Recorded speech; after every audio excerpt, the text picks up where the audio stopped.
Nessa manhã em que nós estamos celebrando o Natal, né? O Natal vai correr dia 25, mas nós antecipamos a nossa igreja para essa comemoração, para que possamos fazer isso juntos, em comunhão, e depois cada um vai fazer nas suas casas com os seus familiares.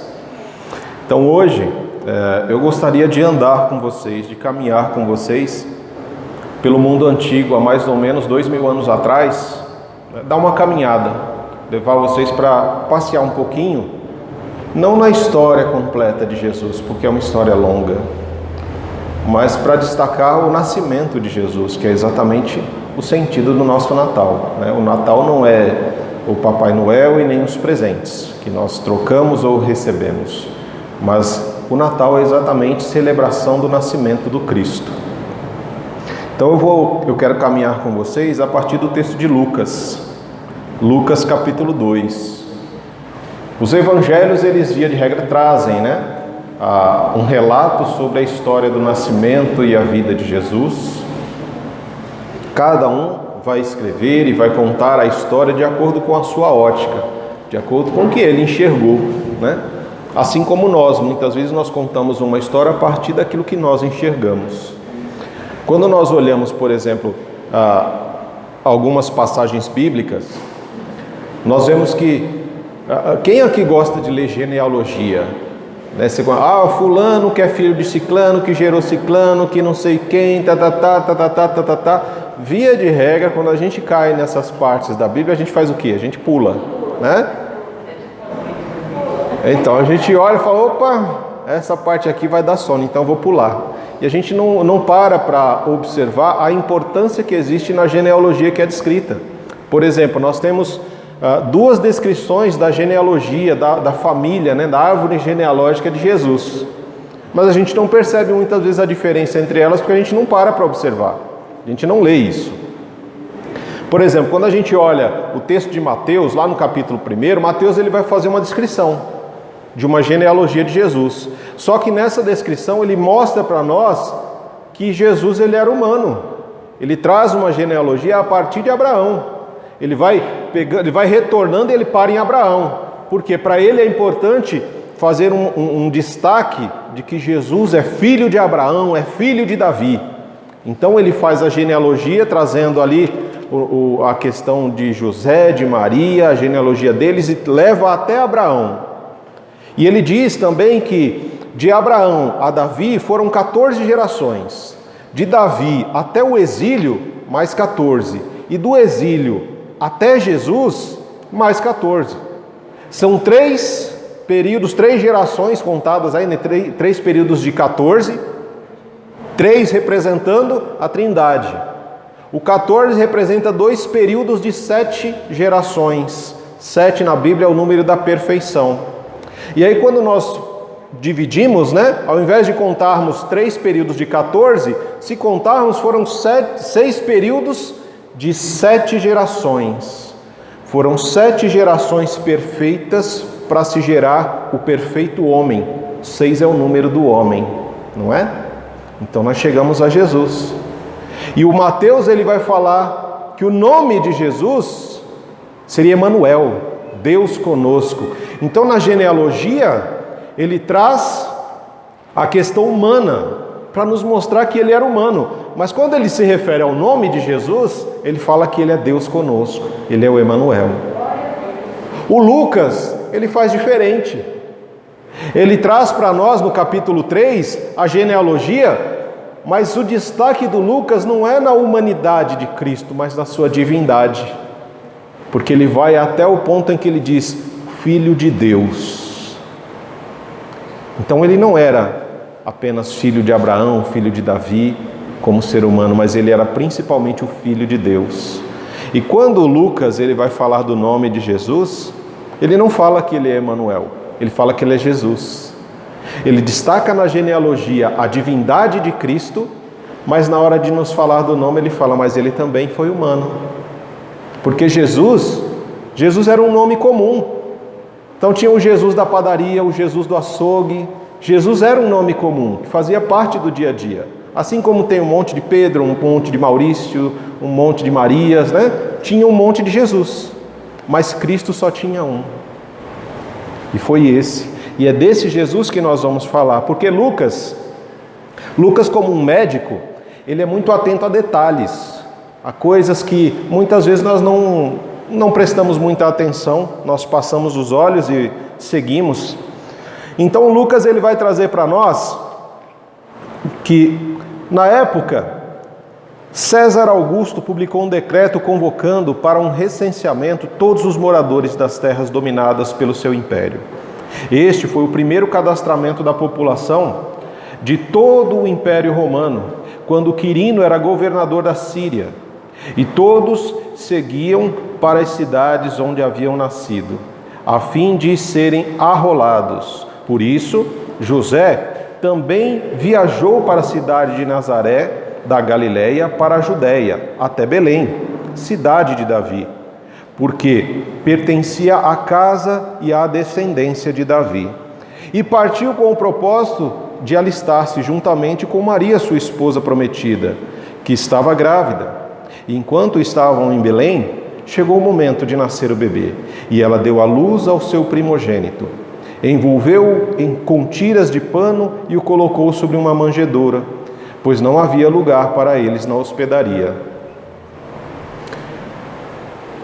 Um texto aparentemente simples, né?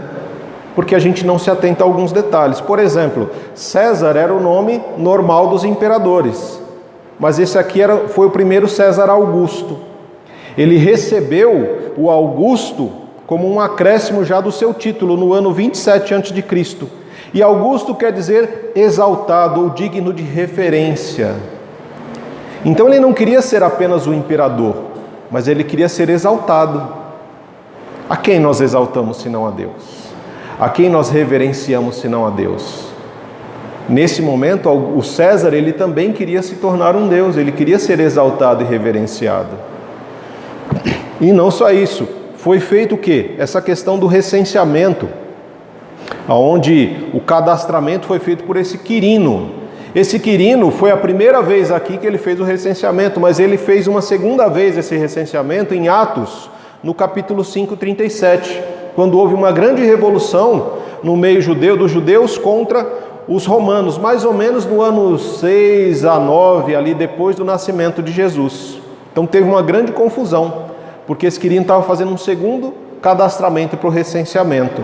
E aí um homem chamado Judas, que não é o Iscariotes, ele se levantou e levantou um grupo de judeus contra Quirino e contra o imperador romano, por esse recadastramento. E por que eles se levantaram, né? Quando a gente pensa nessa questão de recadastramento, algumas traduções trazem como alistamento, e a nossa mente traz alistamento como prestação de serviços ao exército, né? A gente vê, José teve que sair daqui e ir até lá. Ele saindo da cidade de Nazaré, na Galileia, até a cidade da Judéia, em Belém, são 10 quilômetros para você andar com uma mulher grávida. E o animal, um camelo, de repente, eles estavam ali, né, carregando as coisas, juntamente com a mulher grávida. São 10 quilômetros debaixo de um sol escaldante e no meio de um deserto. Não é uma tarefa fácil. E tem que ter uma motivação para fazer isso. Qual foi a motivação? A gente pensa muitas vezes a gente pensa na questão do alistamento militar, né? Quando fala de alistamento, mas não. O judeu, ele não era obrigado a se alistar para servir ao exército romano, porque eles tinham uma outra cultura. E os romanos, eles, não, assim, eu acho que por um propósito de Deus, eles não interferiam nessa questão cultural dos judeus. Então vocês são judeus, vocês não precisam servir se alistando para o exército romano. Esse fala, mas se ele não precisa servir ao exército romano, então que negócio de alistamento é esse? É um alistamento, um recadastramento para pagamento de impostos. O governo não faz isso, ele precisa saber quantas pessoas existem, quantas famílias existem para poder cobrar os impostos. E a gente pensa assim, poxa, se a Maria estava grávida, por que o José não foi sozinho, né? Por que ele não foi sozinho num período distante desse, era complicado, sol, ela grávida, tudo, ele poderia ter ido, feito lá o recadastramento e depois voltado, né? Mas a Maria, como o Lucas ele destaca, e partiu com o propósito de alistar-se, juntamente com Maria, sua esposa prometida, que estava grávida. Porque as meninas, a partir de 12 anos, também era cobrado imposto das mulheres, a partir de 12 anos. Porque uma menina até 12 anos era uma criança, assim como o menino. A partir dos 12, já era contado como adulto. Tanto que já podia casar depois dos 12, né? Menino ou menina, não importa. Eles já eram dados em casamento a partir de 12 anos e a partir dos 12 anos era cobrado também o imposto. Então a Maria também deveria ir com o José. Por isso que ele teve que ir com a Maria para fazer esse cadastramento ou recadastramento para cobrança de impostos. E à medida que eles caminham, né, enfrentam 10 quilômetros de caminhada debaixo de um sol ardente, um deserto ali escaldante, a dificuldade da caminhada, chega o momento de nascer o menino. E aí, para onde a gente vai? Procuraram em vários lugares, a noite já caía e não tinha lugar para se hospedar. Por quê? Porque todo mundo estava indo para aquele lugar fazer o recadastramento. Não tinha lugar para Jesus. E Jesus é levado a nascer no meio dos animais, em um estábulo. E a primeira cama de Deus, quando veio ao mundo, foi no prato dos animais. No prato? Porque diferente do que nós vemos, a tal da manjedoura, um bercinho bonito, feito ali, né, com vários objetos, ou de madeira, ou disso. Não, amados, quando a manjedoura não é esse bercinho bonito que a gente pensa. A manjedoura era um coxo onde se colocava ali o feno para os animais comerem. Essa foi a primeira cama de Deus no mundo. Por quê? Porque Jesus não encontrou lugar nos lares. Não tinha um lugar que estivesse disposto a acolher o Filho de Deus.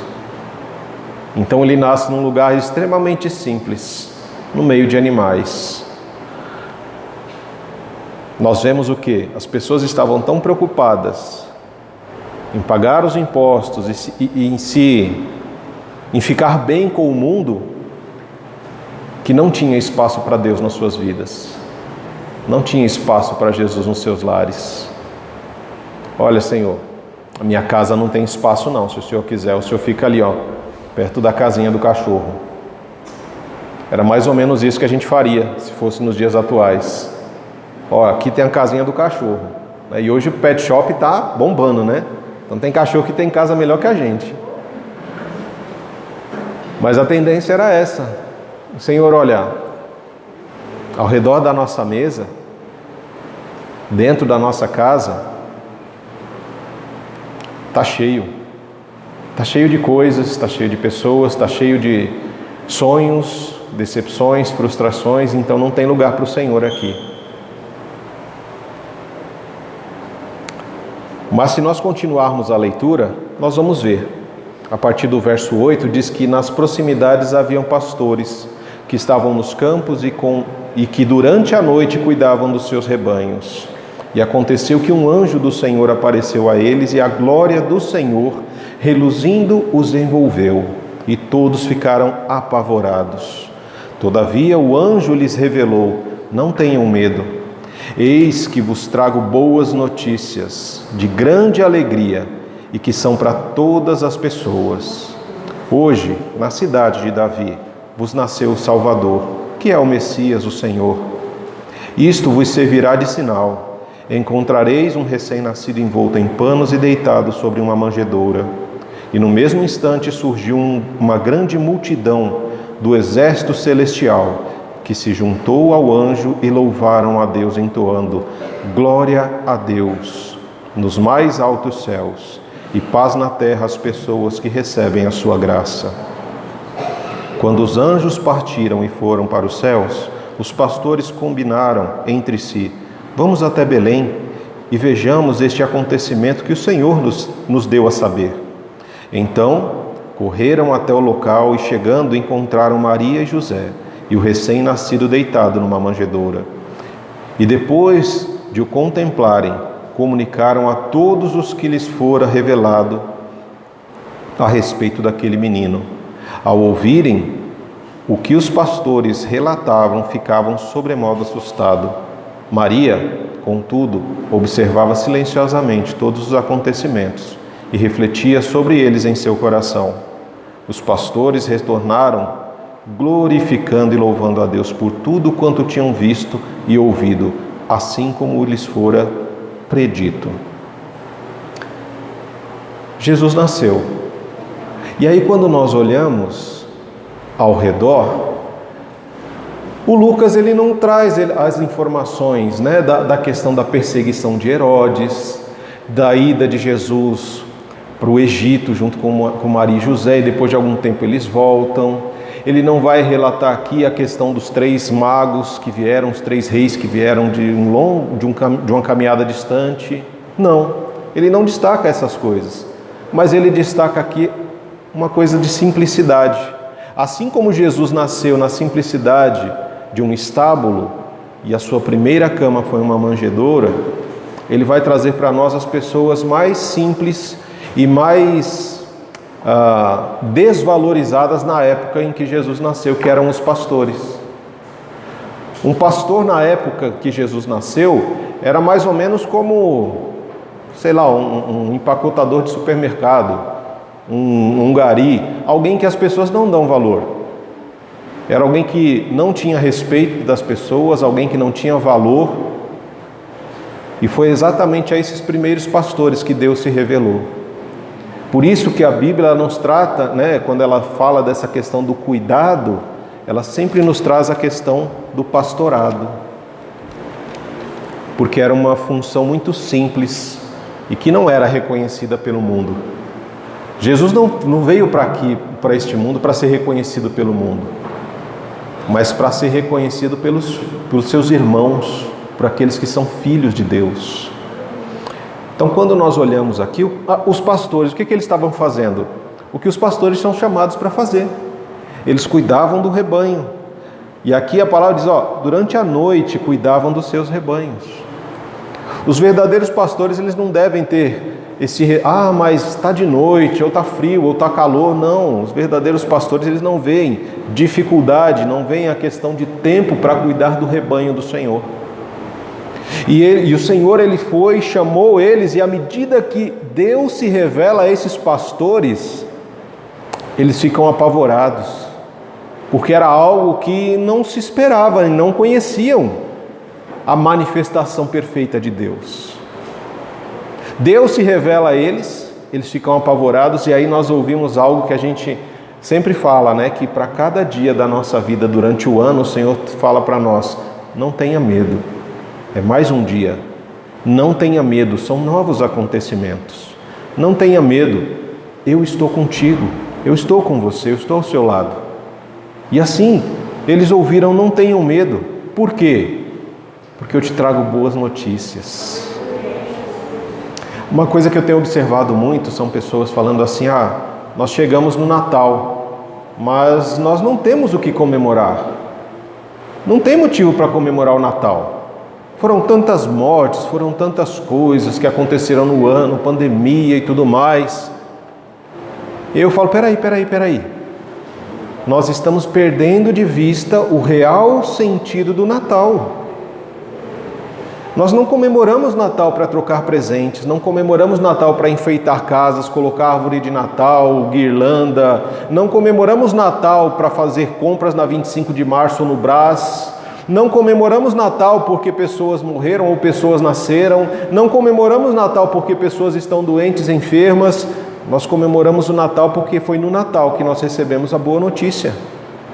Foi há mais de 2000 anos atrás que no nascimento, como nós cantamos, um nascimento especial, sobrenatural, Deus veio do céu para cada um de nós. E é isso que é o Natal. Boas novas, boas notícias. E são essas boas notícias que nós temos que levar às pessoas. Olha, eu sei que tem muita gente que não comemora Natal por N motivos. Mas o real motivo da comemoração do Natal, da celebração do Natal, é o nascimento de Jesus. E ele diz o quê? hoje na cidade de Davi. A cidade de Davi, qual é a cidade de Davi? Belém, certo? Belém é a casa do pão.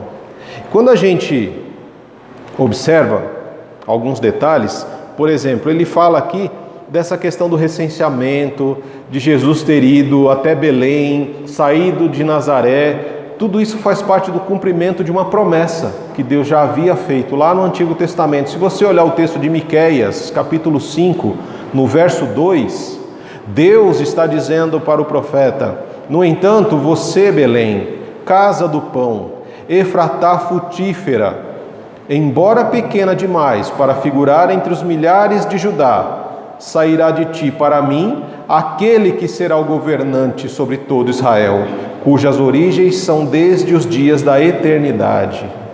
Ele está falando de Jesus. Ele fez uma promessa de que em Belém nasceria o Filho de Deus, aquele que é desde a eternidade. E essa promessa se cumpre independente dos acontecimentos.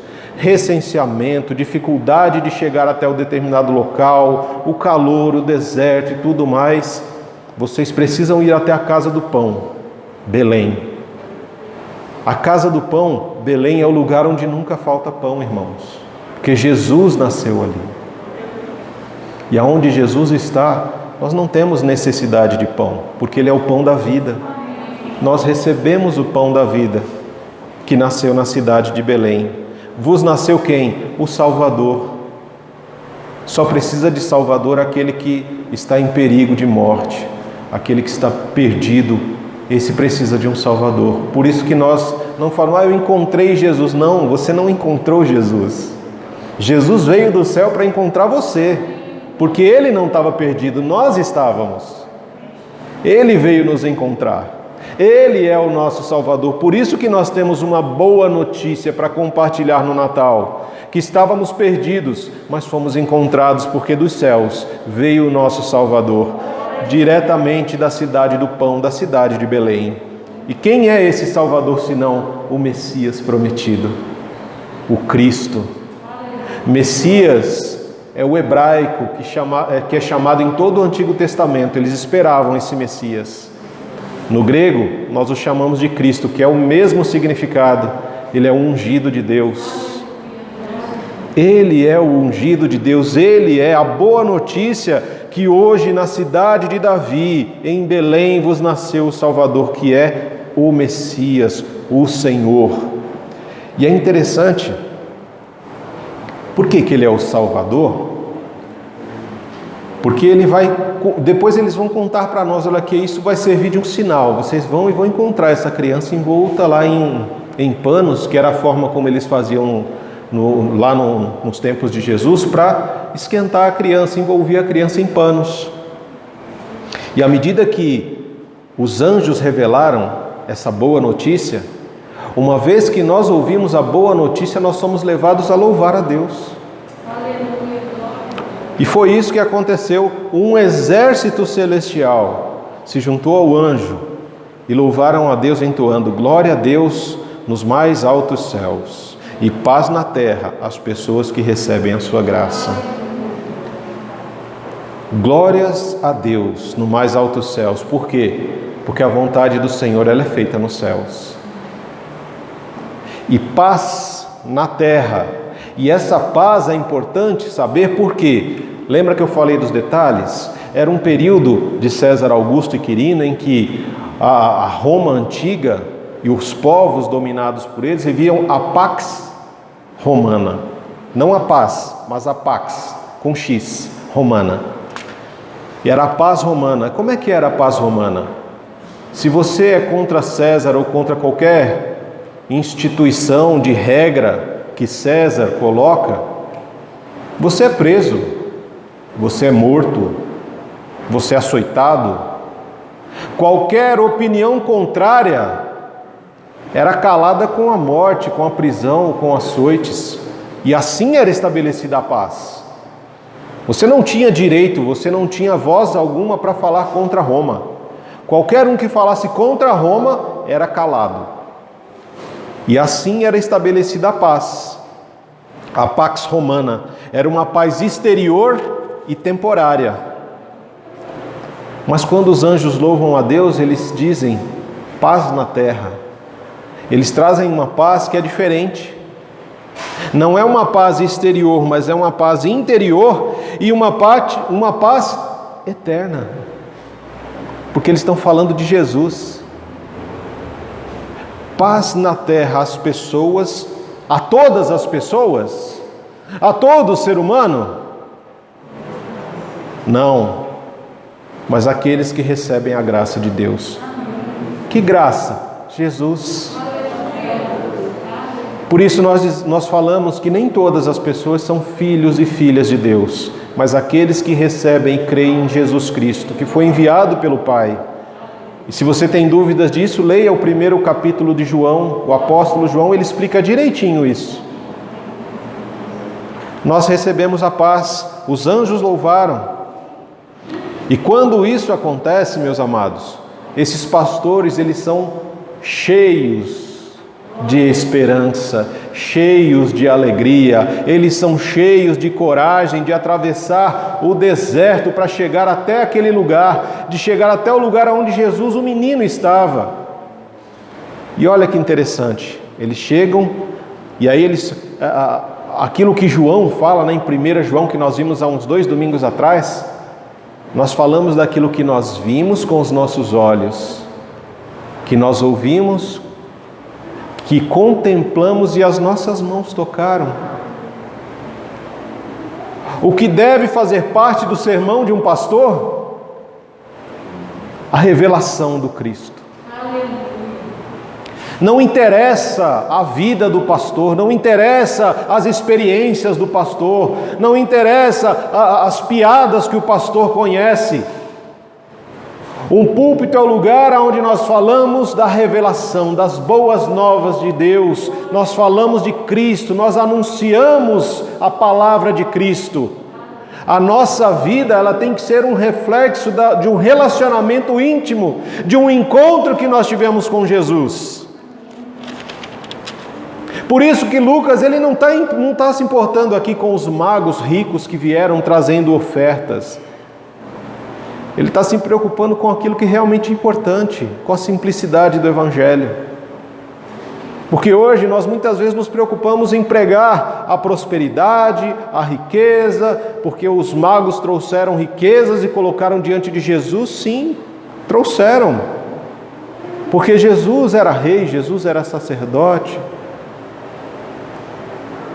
Mas o mais importante é entender que o verdadeiro Evangelho, ele é conhecido na simplicidade de Deus, que se fez um ser humano como nós, que nasceu num lugar extremamente simples e trouxe para realmente louvá-lo e contemplar a sua revelação aqueles que eram simples pastores, desprezados pelo mundo. E à medida que Jesus vai crescendo, é a mesma coisa que ele continua fazendo até hoje.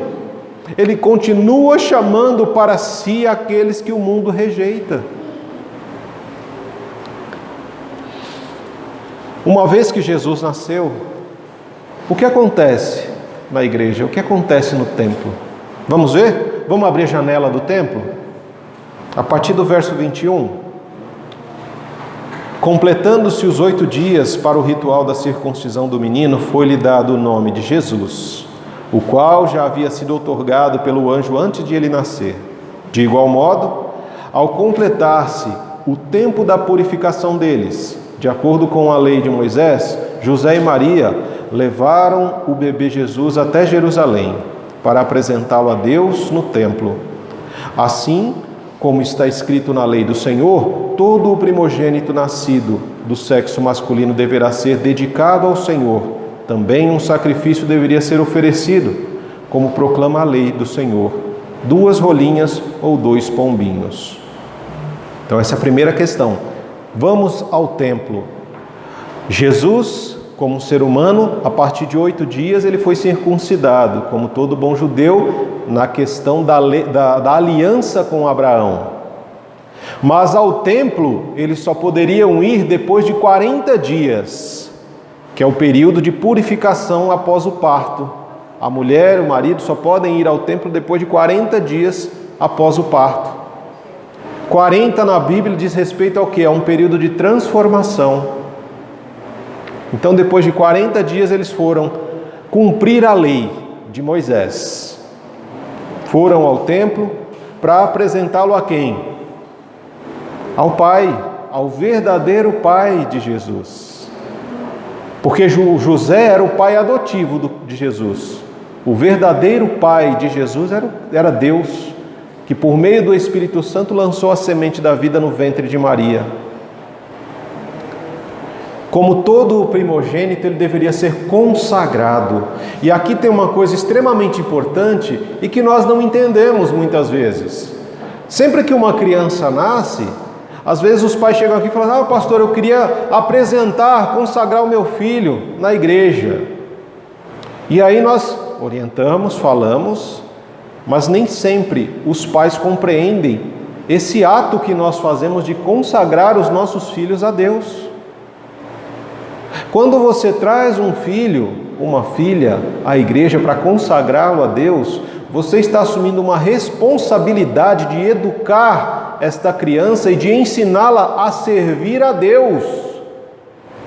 Então, se os seus filhos não servem a Deus, porque de repente você não compreendeu isso, você deve educá-los, você deve ensiná-los. E como que eu consigo ensinar um filho ou uma filha sobre a palavra de Deus, sobre quem Deus é, se eu não tenho relacionamento com Ele?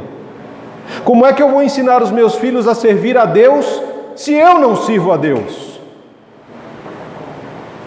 E aí nós fazemos um momento de consagração em que apresentamos a criança, falamos aos pais, aos parentes e amigos que vêm à frente da sua responsabilidade. E é como se entrasse por um ouvido e saísse pelo outro.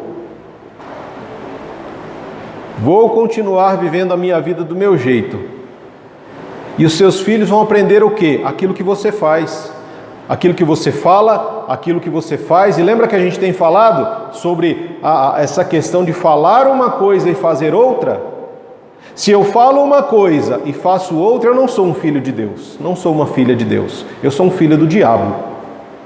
Porque a mentira está em mim. Se o que você fala não é visto na sua vida, nas suas atitudes, ou você se converte, ou abraça o diabo, que é seu pai. Essa é a grande questão. Então, quando eles falam: olha, vamos consagrar, vamos apresentar este menino ao pai dele, vamos apresentá-lo a Deus. E eles vão, e à medida que eles apresentam, consagram o seu filho Jesus, levar uma oferta.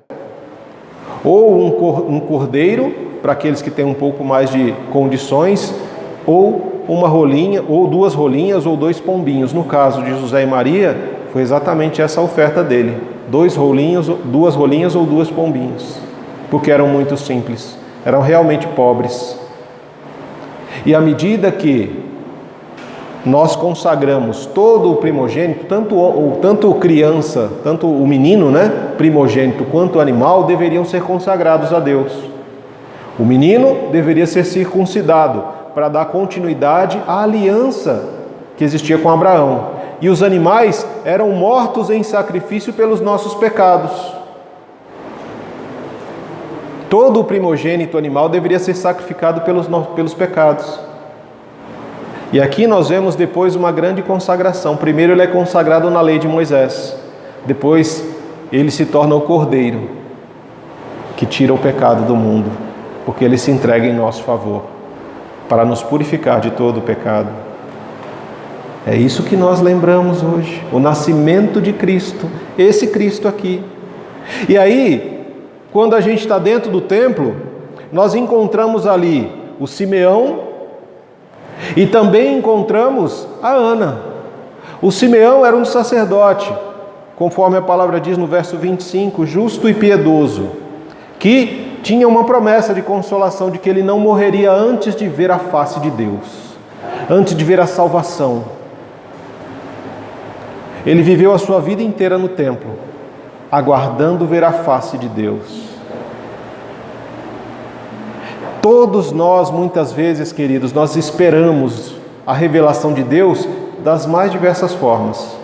Eles naquele momento, naquela época, eles esperavam o Messias, o Cristo, mas eles queriam ver um Deus poderoso, forte, né? Um rei que vinha montado ali num alazão branco, com um grande exército para arrebentar com os romanos e estabelecer a paz em Israel. Aqueles que sofriam por possessões demoníacas esperavam um libertador que os libertasse de uma possessão demoníaca já naquele momento. Aqueles que sofriam de fome esperavam alguém que nos desse alimento. Aqueles que sofriam por causa dos seus pecados esperavam alguém que tirasse os pecados deles. Mas Deus, Ele não faz aquilo que nós esperamos que Ele faça. Os planos, os propósitos de Deus são totalmente diferentes dos nossos. Esperavam todo o Antigo Testamento por ver o Messias, por ver o Cristo, por ver aquele que teria todo o poder.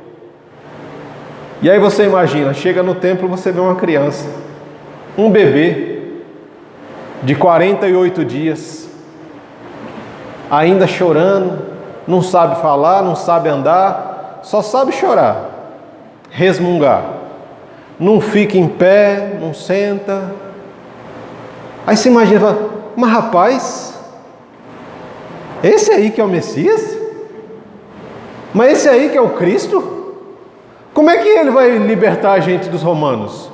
Como é que essa criança vai tirar os demônios das pessoas? Como é que esse menino vai purificar os nossos pecados? Vivíamos em um mundo de trevas, não conseguíamos enxergar a revelação de Deus. A revelação de Deus nós só conseguimos ver à medida que nós temos sensibilidade no coração, na alma, nos olhos, para ver, para ouvir, para sentir e para contemplar a manifestação da glória de Deus revelada numa criança. Simeão viu isso. E quando ele viu isso, ele rompeu de alegria, porque ele tinha sido orientado, movido pelo Espírito Santo no verso 27. Ele foi ao templo naquele dia, porque não era o dia dele trabalhar, não era o dia de escala dele, mas o Espírito Santo mandou ele lá, e ele foi. E quando ele chega no templo, os pais entregam Jesus nos seus braços. Ele tinha Deus nos seus braços, o Cristo estava nas suas mãos. Não era uma criança qualquer que estava sendo consagrada a Deus, mas era o próprio, o verdadeiro, o primogênito, o Filho de Deus. A salvação estava nas mãos de Simeão. E naquele momento ele vê, olha para Jesus e ele fala: ó soberano, como o Senhor prometeu, agora o Senhor pode despedir em paz o teu servo. Verso 29. Por quê? Porque os meus olhos contemplaram a tua salvação, a qual o Senhor preparou à vista de todos os povos, luz para a revelação dos gentios e para a glória do teu povo de Israel. Esse é Jesus. Não era só para os israelitas, mas era para todos os povos, para todos os gentios. Por isso que Mateus ele vai destacar os 3 reis. Eram gentios, eles não eram judeus. Jesus não veio só para os judeus, mas ele veio para toda a humanidade, para todos. E à medida em que Simeão se aproxima de Maria, ele dá uma revelação para Maria e uma revelação de quem Jesus seria. Então Simeão, verso 34, abençoou e revelou a Maria, mãe de Jesus: eis que este menino está destinado a ser o responsável pela queda e pelo soerguimento de multidões em Israel, e a ser um sinal de contradição, de maneira que a intimidade dos pensamentos de muitos corações será revelada. Quanto a você, Maria, uma espada transpassará a sua alma. Eu fico pensando na Maria, né? Maria, que ela é tão injustiçada pelos evangélicos, E ela foi escolhida por Deus, uma abençoada, para ser o canal pelo qual Deus haveria de adentrar a história e romper o tempo e entrar no mundo para estabelecer o reino. E aqui Simeão fala que ela, como mãe, vai chegar um momento que vai ser como se uma espada atravessasse o coração dela. Nós que somos pais, nós sabemos o que isso significa. E ele vai falar de Jesus. Jesus já não teve espaço para nascer em um hospital normal, em uma casa, porque os lugares já estavam cheios. Não tinha espaço para ele. E ele continua não tendo espaço em muitos lares, em muitas casas, em muitos corações. Por que isso acontece? Porque existe uma grande contradição na forma como nós entendemos o cristianismo e como Deus manifestou o verdadeiro evangelho através da vida de Jesus. Se você quer aprender a ser cristão, você precisa olhar para Jesus. Você precisa ter coerência naquilo que você fala e na forma como você vive. Você precisa aprender a amar o seu inimigo e orar por ele. Você precisa aprender a ter misericórdia. Você precisa aprender a ser uma pessoa pacificadora. Você precisa aprender a ser pobre em espírito, a ser manso e humilde de coração. Todos nós precisamos aprender características de Cristo. Precisamos aprender a amar sem esperar nada em troca. Precisamos aprender a perdoar. Perder a nossa razão muitas vezes para estabelecer a paz, para estabelecer vínculos e relacionamentos realmente profundos e verdadeiros. E o Natal, assim como essa data nos convida a relembrar o nascimento de Jesus, nós normalmente fazemos ao redor de uma mesa, no momento de comunhão. E ali ao redor da mesa, muitas vezes, os pensamentos de muitos corações são revelados. Porque assim como aconteceu em Emaús, no caminho dos discípulos que estavam fugindo da realidade, indo para Emaús, quando foram encontrados por Jesus e quando se assentaram à mesa, Jesus parte o pão e os olhos deles se abrem. No nosso Natal também pode acontecer isso. Porque ali dentro nós tínhamos Simeão e também tínhamos uma outra profetisa chamada Ana. Ana quer dizer a misericordiosa. Essa profetisa foi casada por 7 anos. E depois não voltou a casar-se novamente. Ela se tornou uma viúva e já fazia 84 anos que ela vivia no templo, em oração e jejum, aguardando a vinda do Messias, assim como Simeão. E essa Ana nos lembra também daquela Ana, lembra? Da Ana do Antigo Testamento, mãe de Samuel? Uma mulher que aparentemente estava sendo punida por algum pecado porque era estéril. Tinha quase tudo, mas não tinha a capacidade de gerar vida. E Deus lhe deu essa capacidade de gerar vida, gerou Samuel, um dos profetas, sacerdotes e juízes mais importantes que nós tivemos no Antigo Testamento. E Deus agora repete um feito, não porque Maria era estéril, mas porque Maria era virgem. Algo extremamente difícil e complicado, uma mulher virgem grávida. Deus manifesta a vida onde a gente menos espera. Talvez no seu lar, há muito você já não tenha experimentado vida.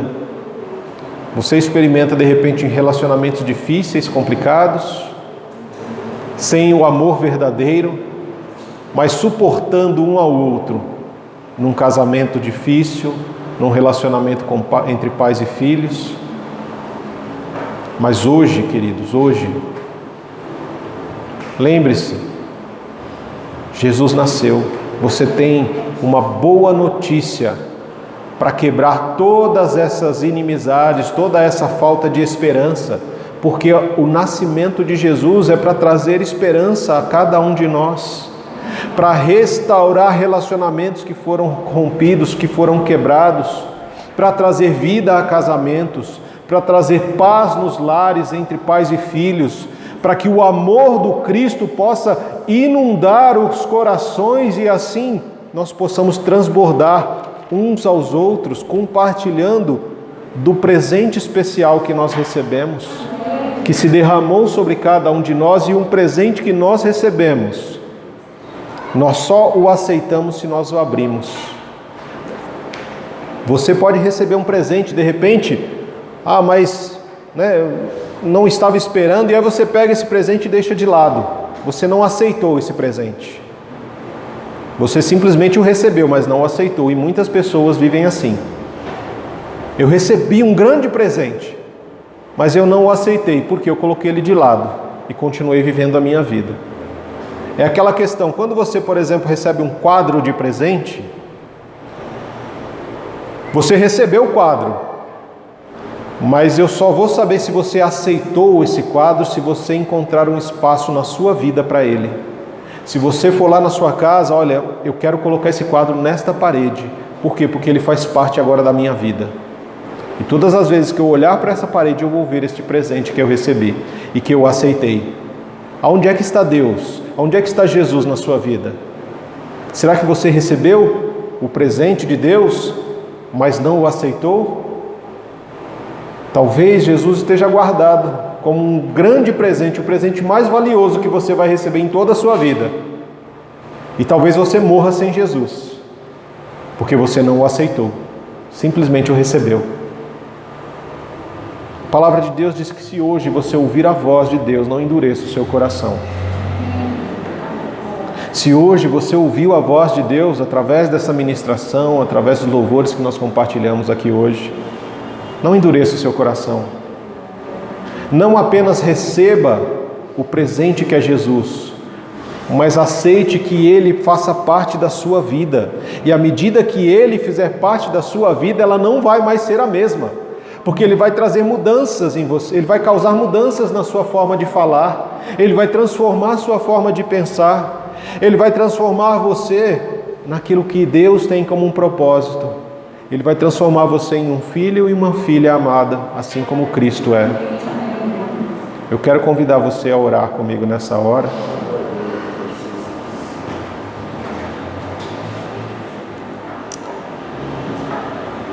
Deus Todo-Poderoso, Pai de misericórdias, Pai que está sentado nos altos céus, mas que também se faz presente conosco, através da vida de Jesus, do nascimento do Cristo e da presença do Espírito Santo em cada um de nós, que recebemos a graça que nos foi dada. Senhor, hoje nós comemoramos o Natal em nossa igreja. Nós sabemos que Jesus não nasceu no dia 25 de dezembro, mas foi uma data escolhida para que isso fosse celebrado. Nós hoje comemoramos porque hoje é o dia de celebração nossa, diante do nosso Deus Todo-Poderoso. E queremos celebrar, Pai, o nascimento do Cristo. Que Cristo possa nascer todos os dias em nosso coração. Que Ele não venha nascer só um dia, só no dia 25 de dezembro, mas que Ele nasça todos os dias. Que todos os dias nós possamos olhar ao nosso redor e ver o cuidado do Senhor conosco. Que nós possamos compreender que se respiramos hoje, é porque o Senhor nos permite o ar. Se andamos, é porque o Senhor nos dá forças. Se podemos, ó Pai, ter esperança no amanhã, é porque Jesus nasceu. E a nossa esperança ela é renovada no nascimento do Cristo. Porque nós ouvimos todos os dias a voz do Senhor nos dizendo: não tenha medo do dia. Não tenha medo deste dia. Não tenha medo das coisas que vão acontecer. Porque nada fugiu ao controle do Senhor. A nossa vida continua nas tuas mãos. O viver e o morrer continua debaixo do propósito do Senhor. Que a nossa vida, Senhor, continue sendo para a glória do Senhor, para que possamos entronizar Cristo em nosso coração como o verdadeiro presente que nós recebemos de um nascimento especial e sobrenatural do Cristo, de um Deus que beija o mundo através de Cristo. Que em nome de Jesus, Pai, nós possamos abrir não só as portas do nosso lar, que possamos abrir não só o espaço da nossa família, mas abrir também o nosso coração, para que Cristo habite, para que Cristo reine, para que o Senhor Jesus seja realmente o Senhor e o Salvador das nossas vidas, que realmente nós possamos chegar no Natal deste ano e entender que o Natal ele não é para celebrar o que está acontecendo agora, mas é para celebrar o que aconteceu há 2000 anos atrás, quando o Senhor se fez carne, quando a mensagem, a palavra encarnou e habitou entre nós, que ela agora habita em nós através das Escrituras Sagradas e do Espírito Santo. Que em nome de Jesus, Pai, os nossos corações eles possam realmente ser quebrantados nesse momento de celebração do Natal, que nós possamos realmente estender o perdão, o amor, que possamos viver em paz, que possamos buscar a reconciliação com os nossos irmãos, amigos, parentes ou quem quer que seja, que nós possamos entender que Jesus veio não para condenar o mundo, mas para salvá-lo e deixou à igreja a mensagem de salvação e reconciliação. Que nós possamos realmente, Senhor, ser uma igreja que acolhe, que cuida e não uma igreja que acusa e condena, porque esse não é o nosso papel. Não foi para isso que a igreja foi chamada. Que nós possamos compreender que nós somos chamados para ser sal na terra e luz no mundo, e que a luz de Cristo brilhe através das nossas vidas para a glória do Senhor. Assim nós oramos, Pai amado, em nome de Jesus. Amém, amém e amém. Que Deus nos abençoe, nos guarde, nos proteja. Nosso Natal, Feliz Natal a cada um de vocês e a todos nós, que realmente Jesus, o Cristo, o Messias, o Emanuel, o Deus conosco, o maravilhoso Conselheiro, o Príncipe da Paz, Ele possa ter lugar na sua casa, na sua família e no seu coração, para que possamos ter o que celebrar nesse Natal em nome de Jesus. Que Deus nos abençoe.